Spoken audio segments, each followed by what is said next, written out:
Là, on a un autre circuit à analyser.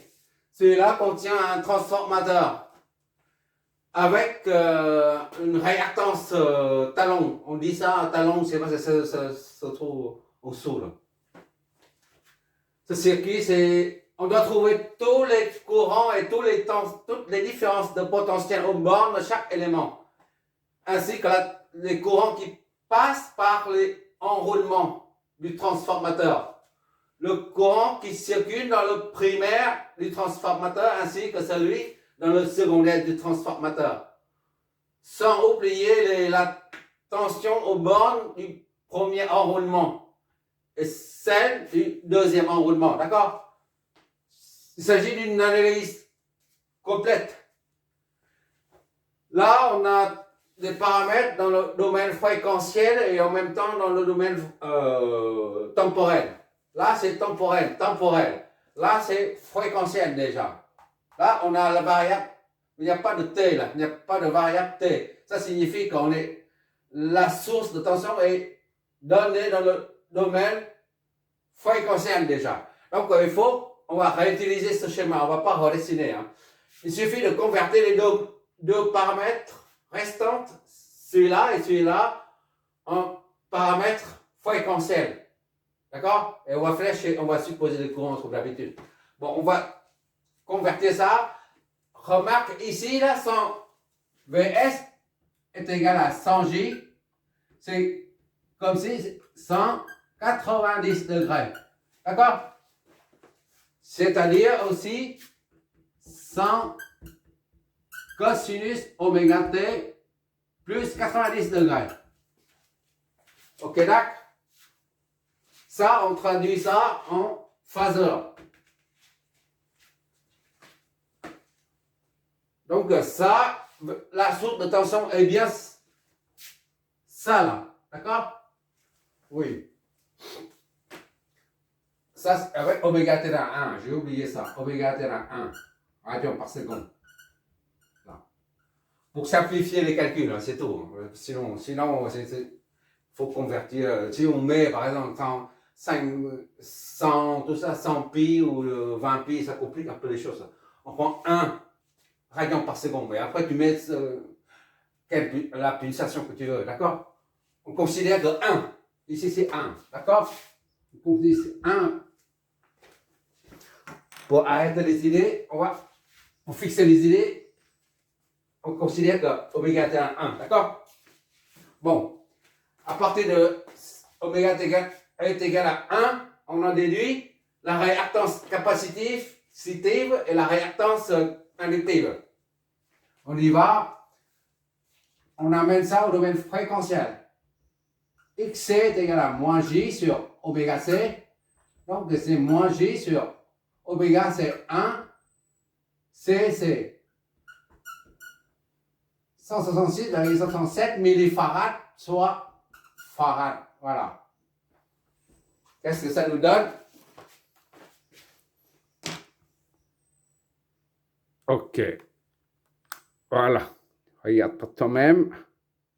Ça fait 6, d'accord? 1 sur 1 fois. Ça fait 6.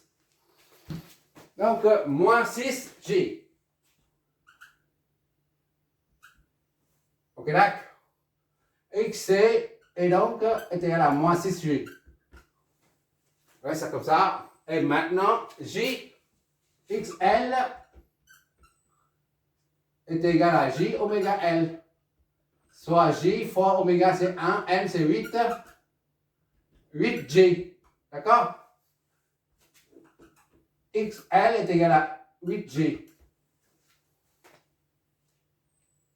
Je fais pas de bêtises. Ok, voilà, c'est bon. Maintenant, il suffit de... J'efface ça. On va raisonner tout avec les nombres complexes cette fois-ci. Sans les phases. D'accord? XC, on va mettre ici là, la réactance capacitive. XC est égal à moins 6J. Et XL est égal à 8J. 8J. Ok, là? Bon, à présent, tout est prêt. La phase de préparation à l'analyse du circuit, là, c'est terminé. Les calculs préalables, c'est terminé. Maintenant, il faut préparer des circuits à l'analyse, c'est-à-dire il faut donner un sens au courant et les flèches et les tensions.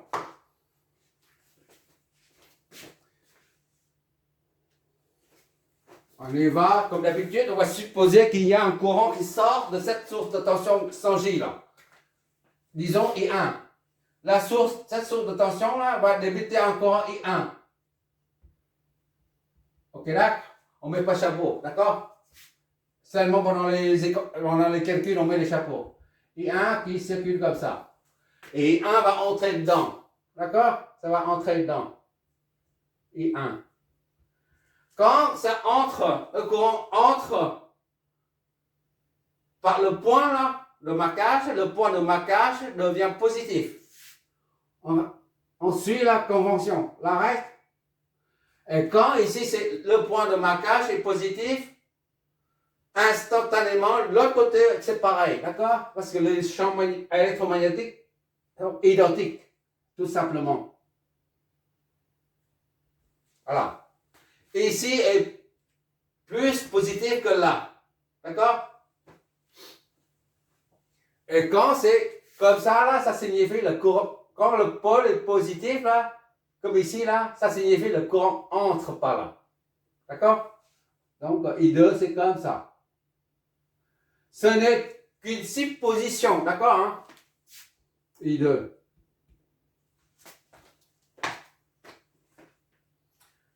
Puisque I1 descend ici, I2 descend ici, là, on ne peut pas supposer un autre courant qui va vers ce nœud-là. Sinon, ce serait un bouchon. D'accord? Donc, on va supposer un autre courant qui descend. I1 et I2, ça donne I3. Pour que ça soit cohérent. D'accord?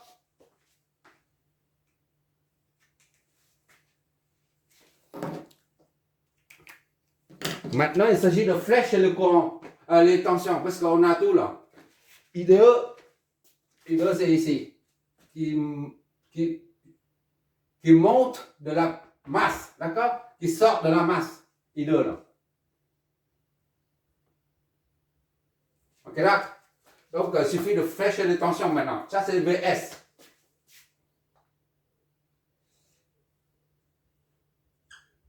Je mets son chapeau, d'accord? Là, c'est un récepteur R1, donc les deux flèches s'opposent. V, R1. Et ça, c'est le primaire du transformateur. V1. 1 comme primaire, d'accord? V1. Et là, c'est V2.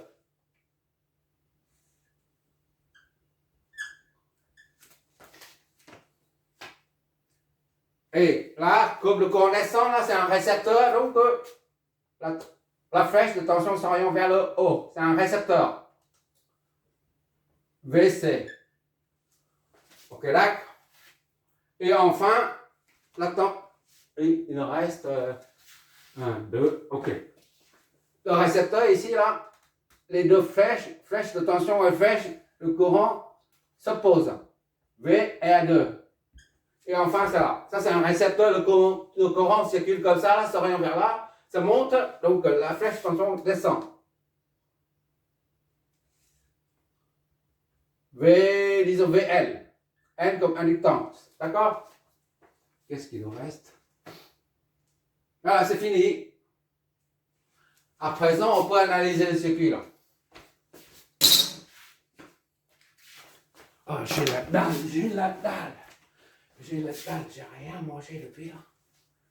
On va finir ça quand même. On va appliquer la loi des mailles. En partant d'ici, là, 0, 0 et 0. En partant de 0, on revient à... Le point de départ, c'est 0. On part de 0, on revient à 0 pour former une maille. Il représente une résultante vectorielle nulle. Donc, on part d'ici, on remonte en suivant la flèche, et VS, c'est positif. D'accord? Loi des mailles.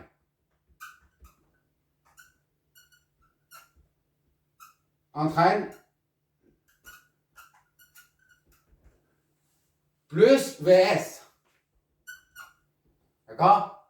On va dans le sens opposé, moins VA1. D'accord? Et on descend ici dans le sens opposé, moins V1.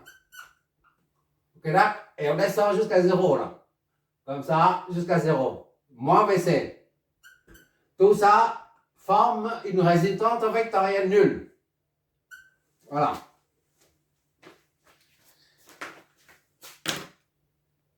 Bon. On continue. Tu vois là, la lumière, c'est bon. Ok.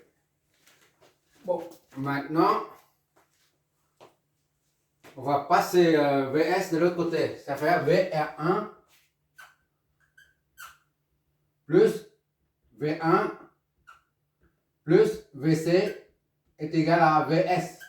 Ok là? VR1, c'est R1 fois I1. I1 plus V1. V1, c'est inconnu à présent. Plus VC. VC, c'est XC fois I3. XC fois VC. XC fois I3, d'accord? I3, tout ça est égal à VS. D'accord? C'est bon.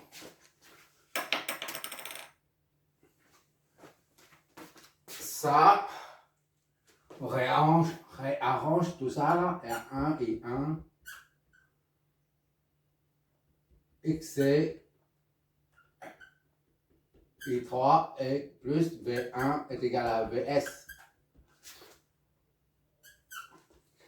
R1 c'est combien? R1 c'est 2. I1. D'accord? Plus XC c'est moins 6J. Moins 6J fois I3. D'accord?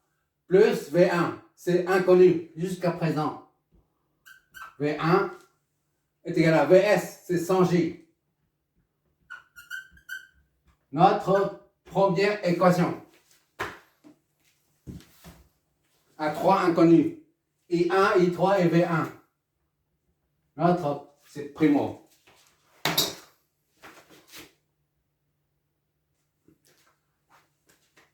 On va, au lieu, avant d'utiliser la loi des nœuds à ce niveau-là, on va appliquer une deuxième fois la loi des mailles pour celle-là. On part de 0, là, on revient à 0. D'accord? Plus VC dans le sens VC, plus V2 dans le sens de la flèche V2, plus VA2. Et en descendant, on va dans le sens aussi, donc plus VL pour retomber à 0. Tout ça, ça donne une résultante vectorielle nulle. Donc, loi des mailles, encore une fois, VC plus V2, ok, d'accord, plus VR2, d'accord, plus VL. On va toujours dans le même sens de celui de la flèche de tension, d'accord, VA2 et VL est égal à 0, d'accord.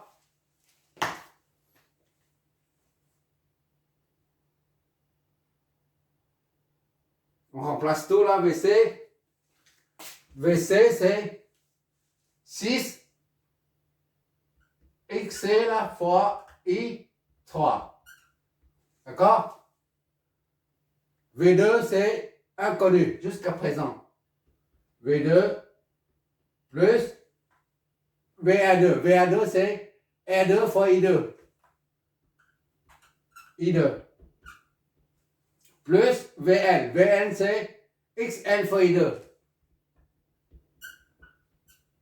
XL fois I2. D'accord? Tout ça est nul. Qu'est-ce que ça nous donne? On va mettre I2, I3, I2 là, en facteur R2 plus XL. R2 plus XL, d'accord? Fois I2. Ça, c'est primo. Secondo, c'est XC fois I3. I3. D'accord? Plus V2 est égal à 0. D'accord? Application numérique, N2 c'est 10. Plus XL c'est 8J. I2, ok là, plus XC c'est moins 6J. I3, plus V2, inconnu jusqu'à présent. Voilà, c'est notre deuxième équation. Ça, c'est connu, ça, une constante. Deuxième équation. On a 1, 2, 3 inconnus, 4, 5. Maintenant, on va servir du rapport de transformation. Ah ouais, j'ai oublié, ça c'est combien déjà? Je ne me rappelle plus. C'est 2. 0,25, 0,25, 1 sur 4, 1 sur 4. N est égal à 1 sur 4. Voilà, de mémoire. Ça fait au moins 15 ans. Au moins 15 ans. Tout ça, c'est au moins 15 ans. Ça y est, genre. 1 sur 4. Bon, on se sert il faut toujours, hein, pour un transformateur, la première donnée, c'est ça. C'est le rapport de transformation, 1 sur 4. Bon, on va utiliser le rapport de transformation pour V2 sur V1 est égal à N. D'accord? J'ai oublié ça. Un rappel concernant le rapport de transformation. On a fait les deux exos concernant les autotransformateurs où on a 600 et 120 volts. Efficace. Ça signifie V2 et V1. D'accord? Et le rapport de transformation, c'est N est égal à 120, V2 sur V1 est égal à 120 divisé par 600. Tu te rappelles les deux exos qui précèdent celui-là. Mais N aussi est égal à N2 sur N1. D'accord? Ça, comme il n'y a pas de tension là, pour l'instant il n'y a pas de tension, tu peux regarder ça comme si ce côté-là, au secondaire, il y a 1000 par exemple. 1000, si il y a 1000 spire autour. Spire, on dit spire, je crois. Et autour. Nombre de tours, voilà. Ben, l'autre côté, là, au primaire, ce sera 4000 spire, d'accord? 1 sur 1000 sur 4000, ça fait 1 sur 4, 0,25. D'accord? Tu peux considérer ça comme ça. Hein? Bon, c'est juste un rappel. Maintenant, on va se servir du rapport de transformation pour trouver d'autres inconnus. On va dire I1 sur I2, d'accord, est égal à soit plus N, soit moins N. Tout dépend du sens de circulation, du sens de I1 et I2. Si les deux courants entrent, tous deux, dans le point de marquage, on aura I1 sur I2 est égal à moins N. D'accord? Et si les deux courants I1 et I2 sortent, tous deux, des points de marquage, on aura aussi moins N. Par contre, si un qui entre dans le point de marquage et l'autre qui sort du point de marquage, dans ce cas, on aura plus N. D'accord? Dans le cas présent, les deux courants entrent dans le point de marquage et par conséquent, on a moins N. D'accord? Et d'autre part, V2 sur V1 est égal à plus ou moins. V2 sur V1, c'est un rappel, hein, encore des rappels, c'est tant mieux comme ça, on est là pour apprendre. Hein. V2 sur V1 est égal à plus N si les deux flèches de tension là pointe vers les pôles positifs, vers le point de marquage. D'accord? Dans ce cas, on a plus V2 sur V1 égale à plus. Si cette flèche pointe vers le pôle plus et que celle-là pointe vers le petit, là, vers le pôle moins, dans ce cas, on aura moins N. D'accord? Et si les deux flèches, au lieu de pointer vers le point de marquage, toutes les deux pointent vers le pied, vers le moins là, et ben on aura aussi plus. D'accord? Tous les deux pointent vers le haut ou pointent vers le bas, on aura plus. Mais si un qui pointe vers le haut et l'autre pointe vers le bas, on aura moins. Pour les deux courants, c'est pareil. Quand les deux courants entrent ou sortent, on a moins. Et quand un qui entre et l'autre qui sort, on aura plus. D'accord? Et ça, à retenir, c'est la règle. D'accord? Il n'y a que ça pour les transformateurs. Donc, on va appliquer le premier. I1 sur I2. Et puisque les deux courants entrent en même temps là, dans le point de marquage, donc c'est moins N. D'accord? On en déduit I2. I2 est égal à I1 sur ça. Sur moins N. D'accord? Moins N, I1. Voilà, encore. C'est bon comme ça.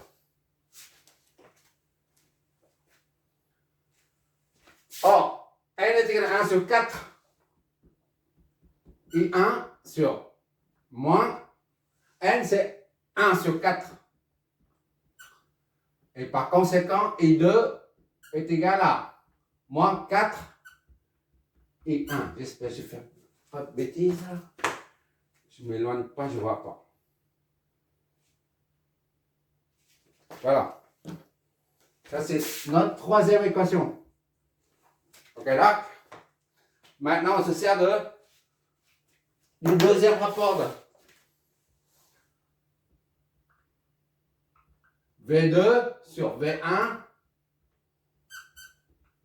Puisque les deux flèches, attention, s'orientent toutes deux vers le point de marquage. Dans ce cas, on a plus N.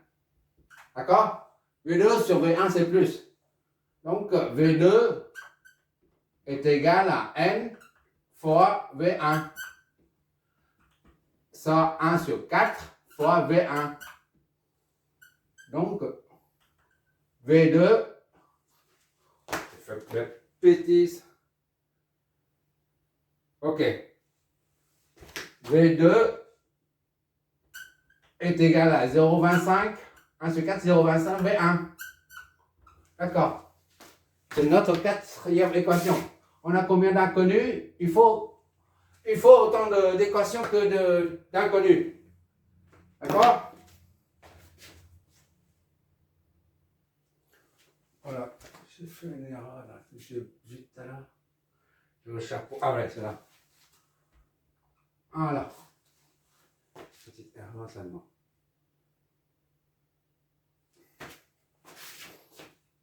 Ok. Maintenant, on va injecter I2 et V2 dans cette équation-là. I2, V2. Comme ça, on en déduit I3. 2. Je ne sais pas si tu vois encore. Trop bas là. Si. 10 plus 8J. C'est ça, hein? I2 c'est moins 4 I1. Moins 4 I1. D'accord? Moins 6J. Oh là là. 6J I3.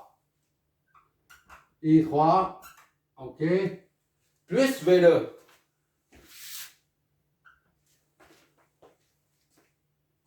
V2 c'est 0,25.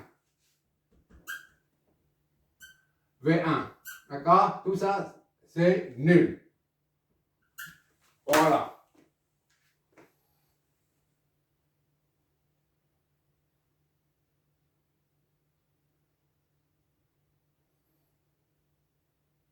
Bon, ça fait combien ça? Moins 40 et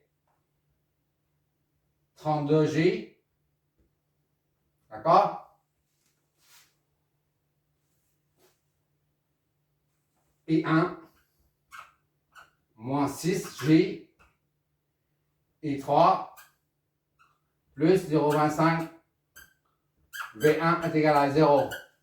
C'est ça, hein? Faites pas de bêtises.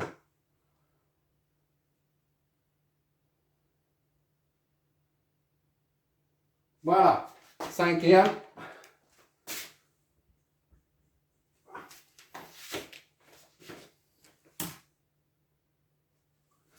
À présent, il n'y a plus de mailles là. On va exploiter la propriété de la loi, on va exploiter la loi des nœuds à ce niveau-là. D'accord? Donc, I1 qui descend, I2 qui descend est égal à la somme des deux est égale à le courant qui en sort du nœud. D'accord? Je ne sais pas si tu vois encore en bas là. 2, 3 lignes. Ok. Voilà, parfait, comme ça. Ah là là. Loi des nœuds. Donne ou entraîne, si tu veux. I1 plus I2 est égal à I3. D'accord? Et par conséquent, I1 plus I2 plus moins I3, tout ça est nul. Bon, I1 c'est I1. On laisse comme ça. Et I2 c'est ça. On remplace par moins 4 I1. D'accord? C'est ça, hein? I1 moins 4 I1 plus moins I3 est égal à 0. Soit moins 3 I1 moins I3 est égal à 0. D'accord? Bon, maintenant on va former une matrice 3, 3. Tu vois toujours, j'espère. Ah, l'autre côté. Ok. L'équation 1